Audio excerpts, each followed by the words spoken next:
Hi, this is Hans. I just want to thank everyone who came to our pre-Easter UFO sighting event. It's been a month since our last one because of the weather, but we certainly made up for it this last time. We called and about 40 objects showed up to our location. Anyway, I would say about 90% were about 4,000 to 8,000 feet high. We saw some pretty crazy things, including flybys, and that's what I'd like to start off with. I'll kind of narrate this first one. This first one is live action and a little bit embarrassing for me, but I love watching flyby orbs. It's exciting to me. And as I do research on these things, I find that some of the flybys look like balloons. This white star balloon shot by this weird cluster at about 40 miles an hour and then stopped. When I went back to the stationary cluster, another orb slowly flew by it. It was really amazing to me. Amazing to see. Okay, there it is. Oh, there's two of them! There's two of them! One of them's moving! Do you see it? Focus it, focus it, focus it, focus it. There it is. What is it? What is it? It's a star. totally going by. It's a star. But it's totally going by this other one. The other one's right here. Oh, there it is. Yeah, there's two. There is two. There's three. There's three.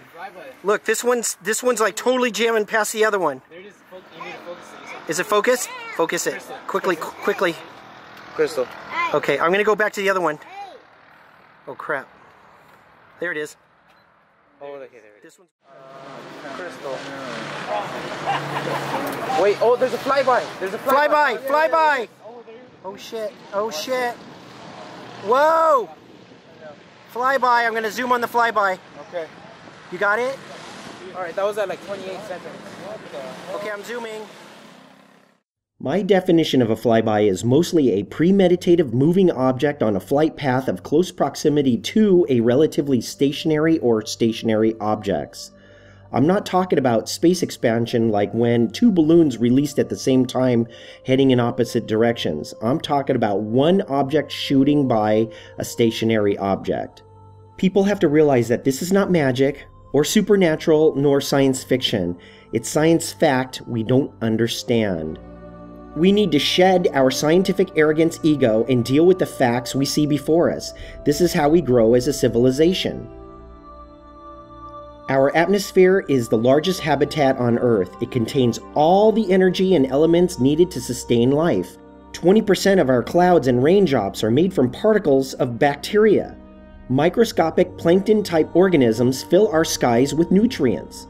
Our oceans are filled with animals that eat plankton, and why not the sky? Multiple ancient civilizations have written about sky creatures, but of course back then they couldn't disguise themselves as balloons in order to avoid birds. As you can see, these types of organic creatures continue to mimic for survival purposes and are much more prevalent than we thought previously. Yes, they are few and far between, but they exist. The sky is big. Just because we stick our heads in the ocean and don't see any fish doesn't mean that there's no fish in the ocean.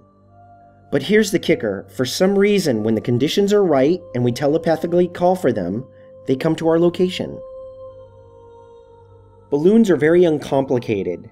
Balloons are very simple. They don't perform magic tricks. When they're in the air, they float. They really don't do very much.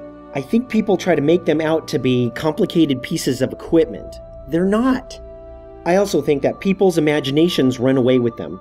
When people see balloons, they go into some sort of Santa Claus mode where anything is possible. Their imagination takes them into possibility mode rather than the probability mode. We just saw 40 objects at this last event. What are the chances? If you think we are launching off hundreds of balloons throughout the day hoping they reach the right air current and reach 5,000 to 7,000 feet within our field of view, when we activate a flyby mechanism, you're crazy.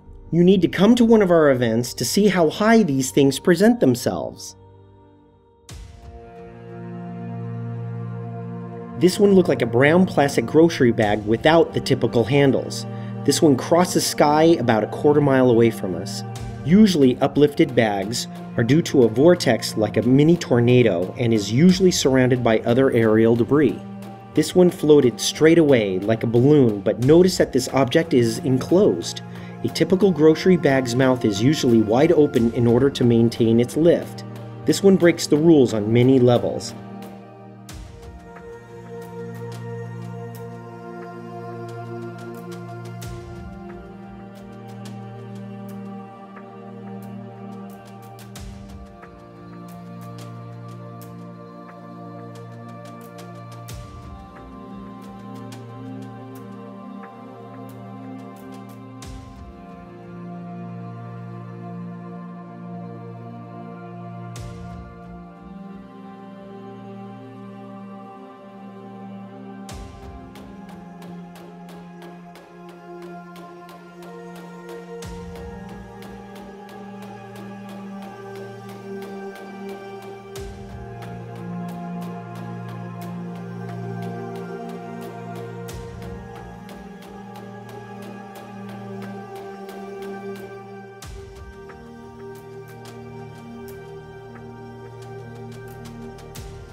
I want to thank you for watching this video and exploring with me.